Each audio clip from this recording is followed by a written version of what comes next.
Flax here. I play things with strings, I hit stuff, and I sing. And today I am starting the first episode of a new series I'm calling Fuzz Fiddle with Flax.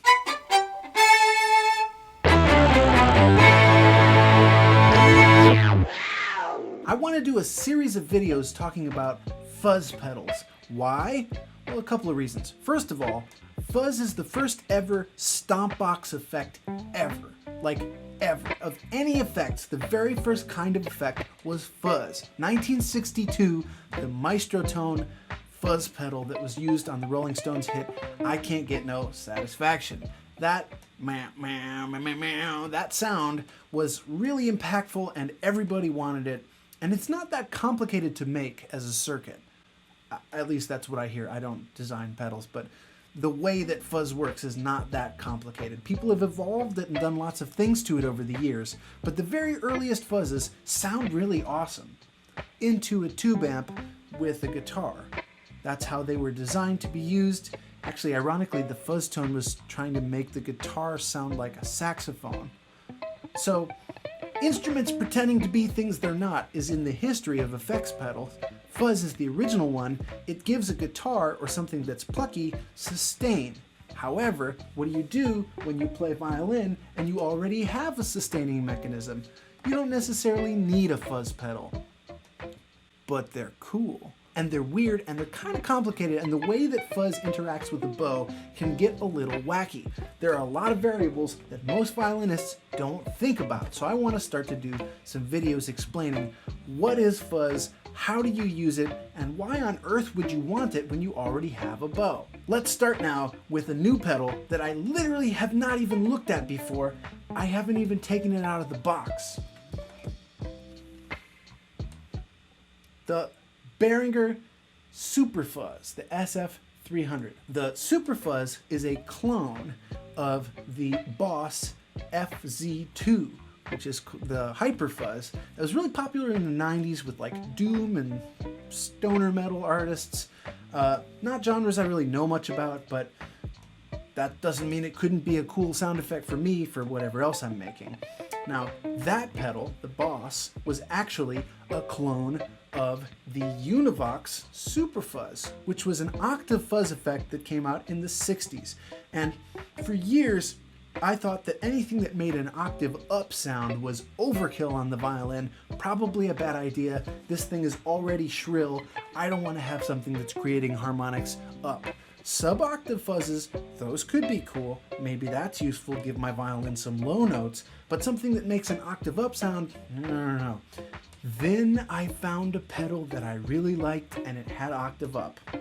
This is a pedal that got me started down this path. I'll do a video on this at some point as well. The Fender Blender. I found this in a used shop in Seattle when I was on tour last year and plugged into it and was like, this is the coolest sound I've ever heard. I have to buy this. I don't care how expensive it is. It was expensive and I regret nothing. It's magical and it's a wonderful studio tool. However, I started thinking, if I want to have that kind of sound, but I'm going to go traveling, then I can't bring this literally 50-year-old antique with me on the road. If I'm stepping on it and traveling with it and the TSA is knocking it around, that could be a problem. So instead, I'm going to try and find a suitable clone, something that does a similar flavor of fuzz that will get me in the ballpark. Well, I kept reading about how good the Behringer is, and I'm pretty sure it's Behringer, not Behringer, but feel free to correct me if you're a native German speaker. This is a clone that is stupid cheap. This was $25. It's very affordable, and it keeps being out of stock. I bought this from Sweetwater. I put it in my cart and forgot about it because it was just out of stock for months. Because people know how good it is and how cheap it is. It's supposed to be a great value. It's a clone of something, so they didn't have to really design something new, but it's something that's harder and harder to find. If you want the Boss Hyperfuzz, those are expensive now. You can't get one for under $200. They used to be cheap. Now they're out of production, so they're more rare. This, in theory, fills the market gap. Okay, enough talk. Let's see how it sounds and whether or not we're going to like it. First, the unboxing.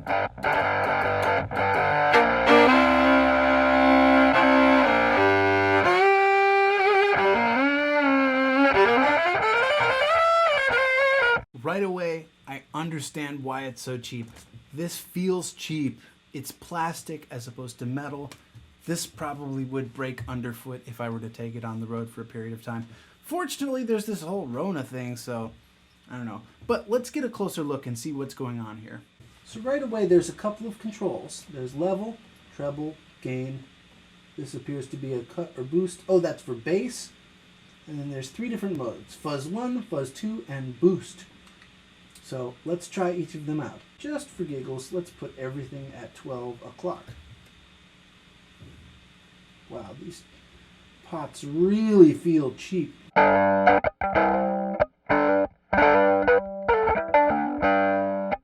brief aside about my signal chain. I have my acoustic violin with a Schertler Stat V pickup plugged into my, well, it's going straight into the Superfuzz, and then from there going into my regular pedal board rig. I've done other videos about that in the past, but I have all of the pedals bypassed at the moment, except for the Chase Bliss Condor and an always-on compressor, the Crazy Tube Circuits Golden Ratio.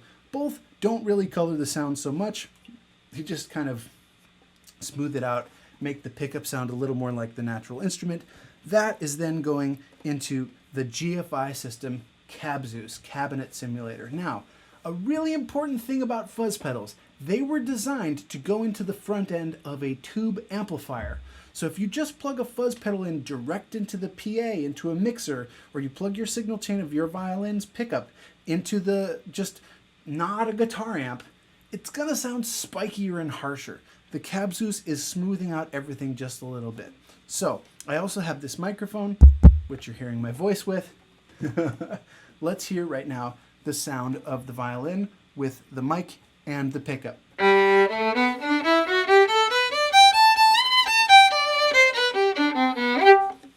Nice. All right. What if we mute the microphone and just hear the pickup?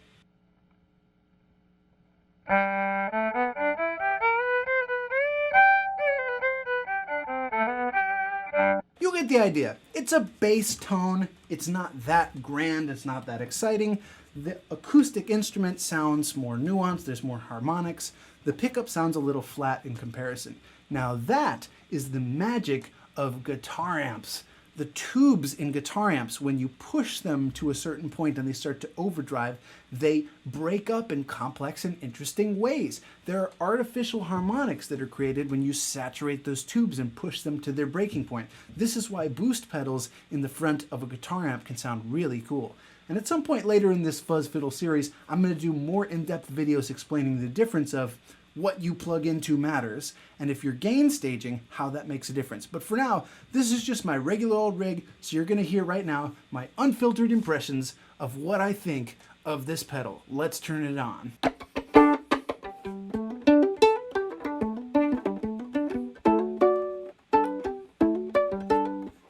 So the nice thing about using a pickup is my pizzicato sound, like a guitar, gets a little bit of a boost from the compressor and the Condor, the preamp. So I can almost play chords with it. All right, enough talk. Let's turn the Superfuzz on.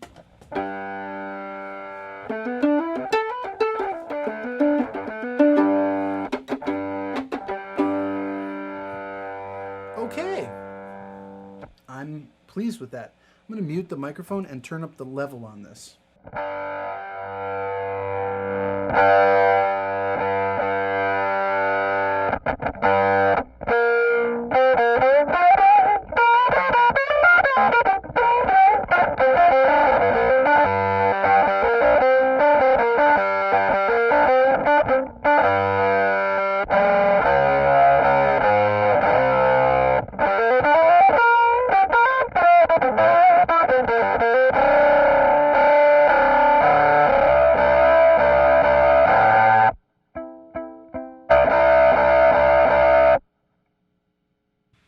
Okay, that's really cool. So the first thing is, now that I've got the level cranked, it's doing some really interesting things when I play double stops. It's making those constructive and destructive interference tones when I play 2 notes at the same time do some funky stuff. This is why power chords sound really cool. This is a good reason for violin players to use fuzz. You can get sustain from pizzicato and play more than 2 notes at the same time. One more time.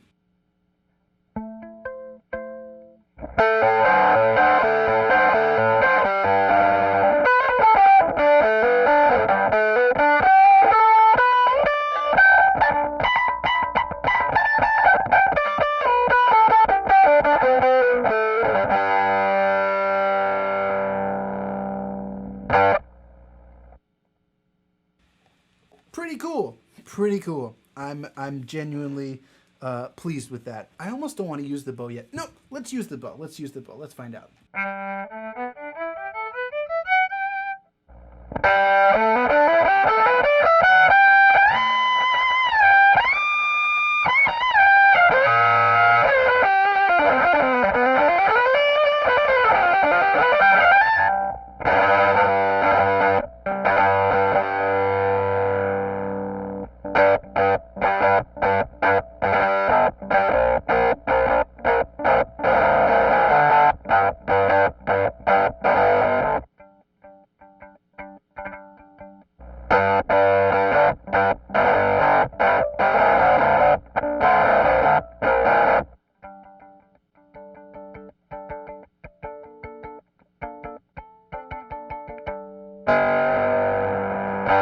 So one of the obvious benefits right away of a fuzz pedal, or anything that boosts the level that high, is I can play much softer and still be heard very clearly, right? I was just doing very, very quiet ricochet that otherwise wouldn't really be heard, but with this pedal, I mean, I left the mic on there and you can hear that the signal coming through from the fuzz pedal is way louder than the instrument would be otherwise. Pretty useful if you know how to use it. Okay, let's tweak some more controls. What happens if we turn up the gain? Let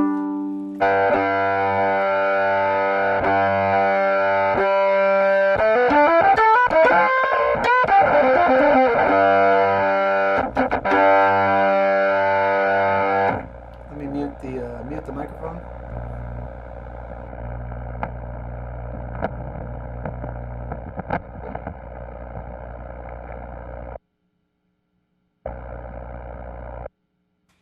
So this is one of the things that you must know if you're using a fuzz pedal or any other gain pedal. You're making everything louder. I'm not sure what that low-level rumbling is, but whatever it is, it's now audible, right? That could just be me talking. It could be the sound of the room, but you're hearing it because I turned the gain all the way up.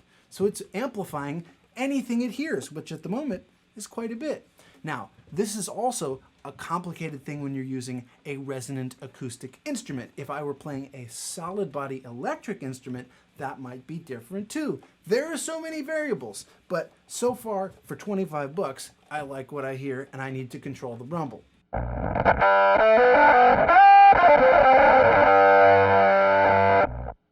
What if I try and control that rumble by adjusting the treble and bass frequency controls? Or roll off the gain a little bit. Let's do some more tweaking. Yeah, I'm going to leave the mic up. You'll hear a little bit of plucking, but for the most part, we're hearing the sound of the pedal.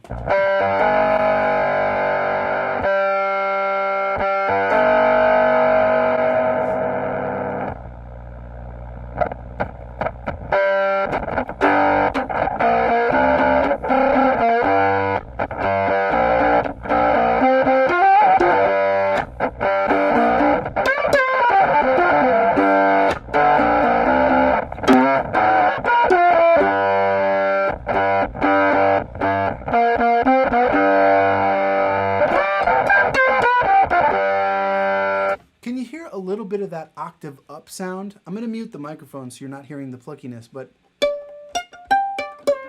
when I play up there, you can hear that not just are you hearing that note, but you're hearing a little bit of like an octave higher, right? Listen again.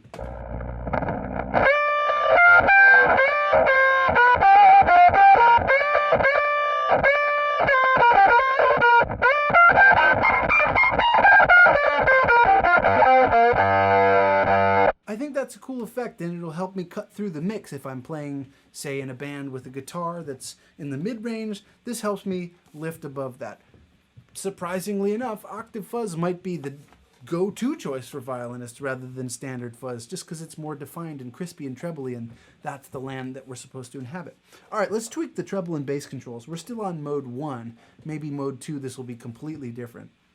But let's have a listen. I do like, if I back off the gain just a little bit here, it seems to be more good, right?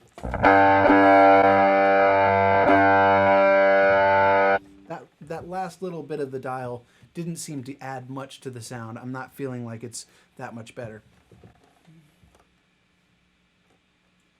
What if we back off the level and the gain?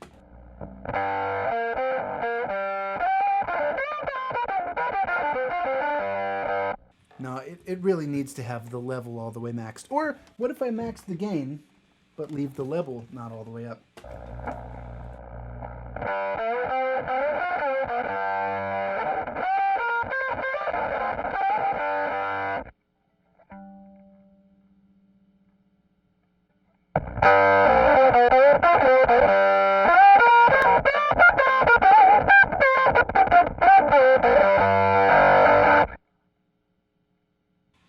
Okay, so in general, the level sounds best when totally dimed, all the way to the max. The gain knob, there's some play. It gets a little mushy as I max it out.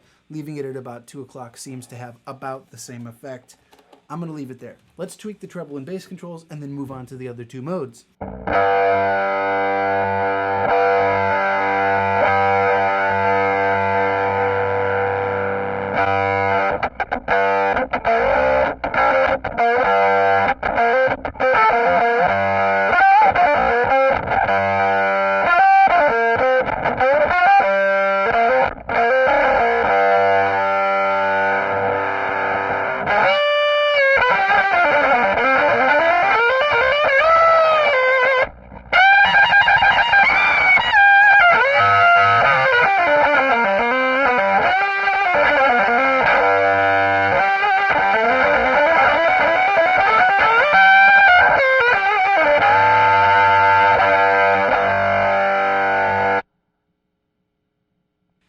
So that's with the treble all the way up. It just adds a little more bite and a little more harshness, which is kind of what I'm going for with the fuzz pedal like this. I want it to be an aggressive sound, something that I couldn't achieve naturally. It might be that running into an overdrive after it might soften the edges a little bit. Again, the entire signal chain matters, but for now, that's interesting to hear. Okay, now let's play with the bass control.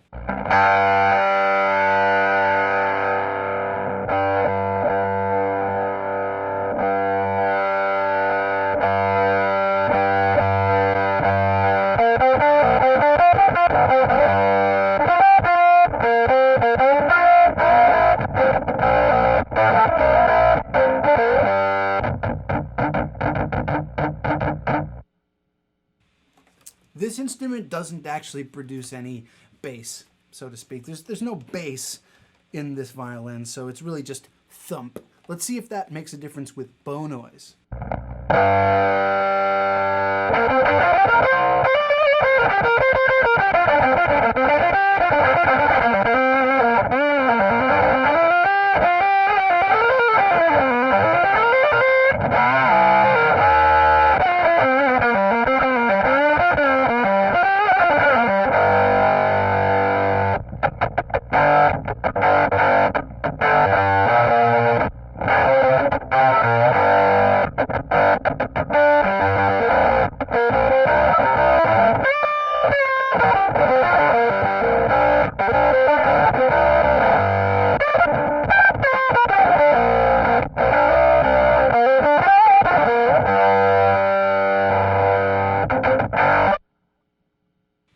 Okay, that's pretty rad. That sounded really good. Let me just turn everything all the way up because that's what we all want to know. I will say these knobs do feel a little flimsy. Okay, here's everything dimed all the way up.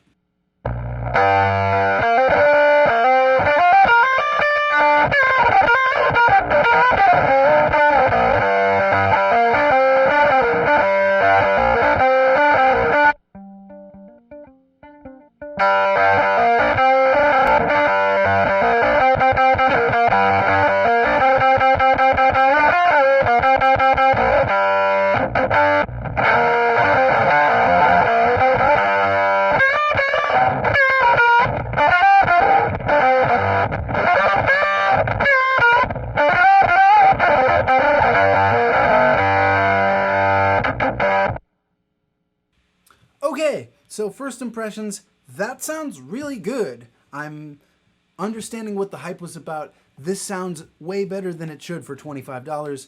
Better being a subjective thing, but my benchmark is this pedal that I paid 300 or something dollars for. And it's pretty close. The one thing it's not doing the same as the Fender Blender that I love so dearly is it's not gating the signal. So something that I found in some octave fuzz pedals is it chops the signal off when it has a minimum amount. It's like it closes the gate and it doesn't let anything through. That's useful if you want to avoid feedback. And so we haven't talked about fuzz going into an acoustic amplifier or a tube amper, making noise back at the acoustic instrument, and the feedback loop and the dangers of that when you make something much, much louder with a gain pedal. I'm direct in. This is all headphones only, so that sort of sympathetic vibration that would be happening between the amplifier and the violin is not happening right now. So I'm just basing it on the sound of the circuit alone, I guess, and what my violin sounds like going into that, not the other complex interactions. But frankly, that makes sense. There's a lot of players now, violinists especially, who prefer to go direct in. They're either using like a HX Stomp or an amp modeler, the Cabzus in my case, some sort of direct thing where you don't actually have to have an amp on stage. So this directly into your interface sounds really aggressive and is a cool sound that you couldn't get any other way besides a fuzz pedal. Okay, let's check out mode 2. I'm going to put the knobs back to noon to see how that sounds.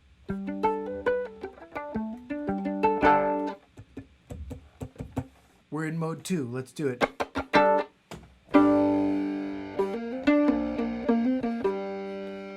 Again, immediately, volume at noon. Not enough volume. Let's crank it level all the way up.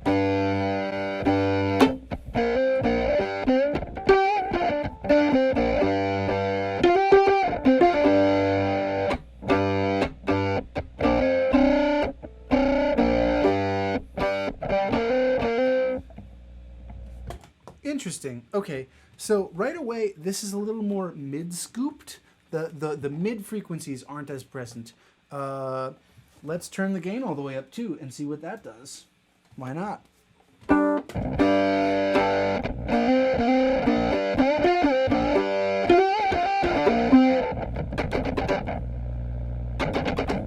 Still not gating. Still getting that whoa. How does it sound with the bow? I'm going to mute the room mic.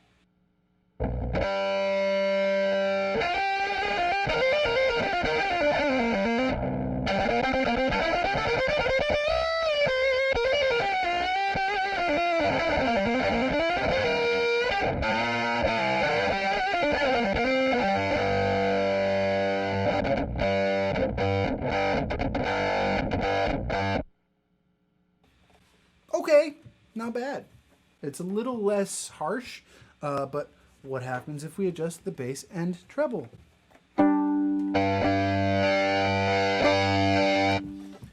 That gets real harsh real quick. Let's back that off a little bit.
again, the fuzz removes any semblance of dynamics. Playing soft with short amounts of bow, playing with less pressure, playing with more pressure, playing without a bow, just pizzicato. It takes all of that out the equation and just squishes it into one fuzzy sausage of doom. And the bass control seems to only affect how much thump is at the start of each note. Otherwise, it's not really changing much because, again, this instrument doesn't have much bass to speak of. Maybe if I put an octave pedal before it, and it would change it in some ways. That would require rewiring my whole pedal board, which I'm not going to do for this video, but I might for another one. Stay tuned. Couple other things I want to test. Let's go to the boost mode for a moment and just see what the boost does. Is it a clean boost? Is it a fuzzy boost? Let's find out what kind of boost. Again, zero the knobs, get them set back to 12 o'clock and see what it's doing.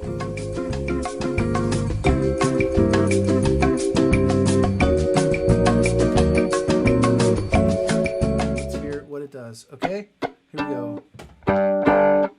Nice. Oh, that boost is really nice.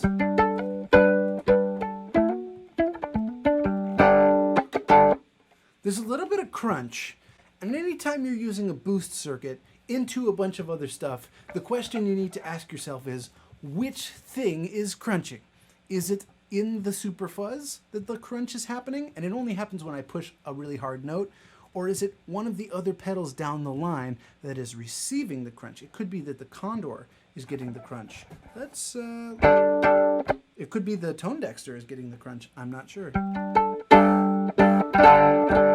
Whichever thing is crunching, it sounds pretty nice.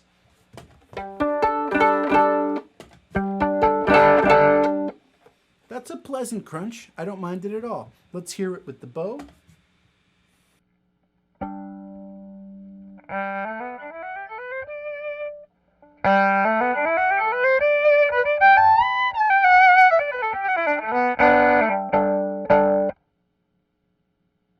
So I'm getting a red indicator light on my tone dexter, which is the front of my signal chain after the Superfuzz. It's kind of acting as an all-purpose preamp. Let's turn that input volume down and see if that changes things. A few moments later. So the answer might have been it was crunching the tone dexter, which is a surprise find. When I boost the tone dexter and push it really hard, it distorts in a pleasant way. That is surprising. I would not expect that.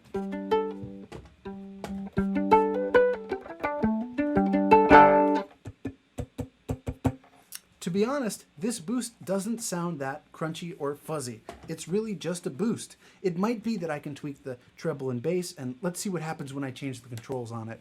Because, is this the most versatile boost pedal I now have? Maybe I just use it as a boost. That's a surprise.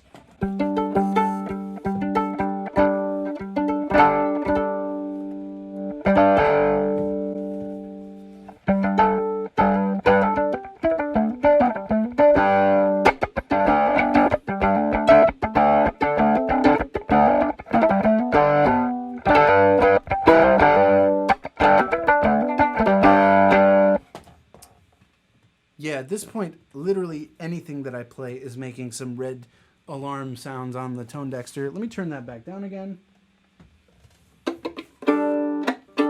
Almost no pickup signal. Okay.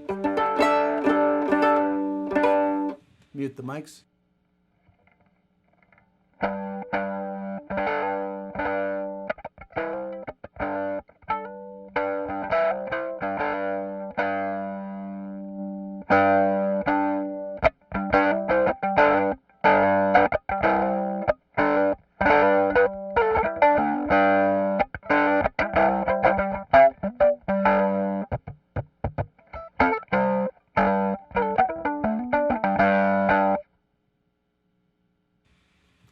That is a surprise. I now have the level on the tone dexter so that it's not clipping. I'm sorry it's off camera, but it's never hitting the red. It's always green or yellow.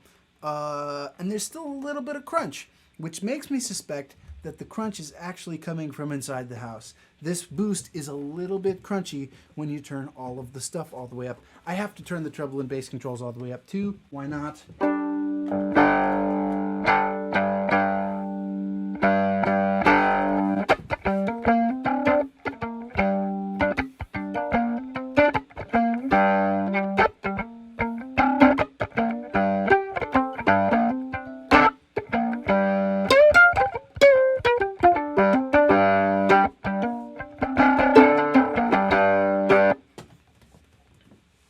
Wow. Okay, that's a really versatile boost. Let me mute the room mics and use the bow again. I think what you're hearing, and if you're hearing what I'm hearing, is it's pretty dynamic and really touch sensitive. So when I pluck hard or strum hard, it gives a little more dirt and a little more grit than if I play soft.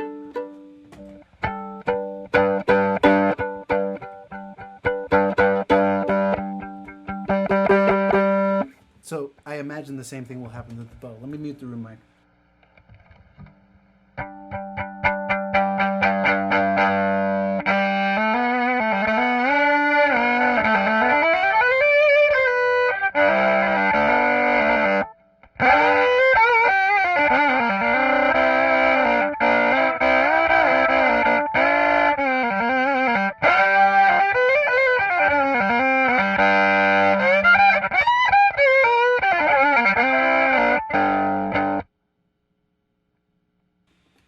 Yeah!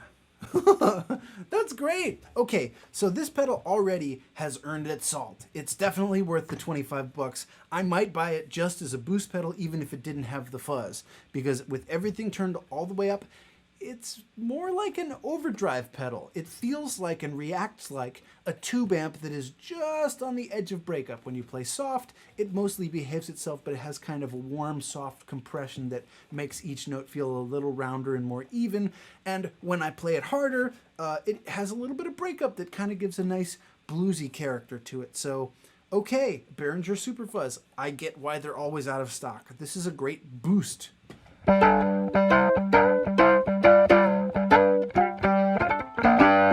So that's been a first look at the Behringer SF300 Superfuzz.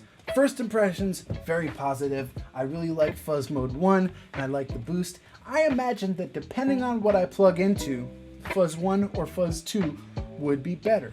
There are other things to consider, and as I've mentioned a couple times, but I will reiterate, every part of the signal chain matters. The kind of violin you're playing, the kind of pickup you're playing, what you're plugging into before the fuzz, what comes in after the fuzz, how many other things are on down the chain. Are you playing direct into the PA or a mixer, or are you plugged into a cabinet simulator, an amp simulator, or a real live loud tube amp? How loud is the amp? All of these things will drastically change the sounds that you're going to get out of your fuzz pedal.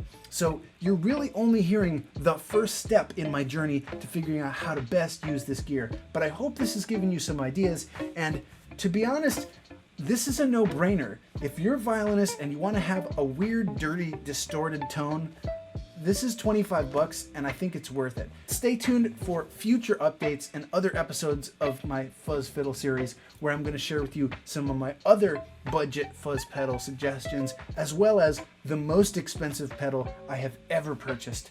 Stay tuned for that in the future. Until next time, thank you for watching. Thanks to my supporters on Patreon. If you enjoyed this video, please like, subscribe, and leave a comment. Let me know what you thought. I will see you in the next one. Bye.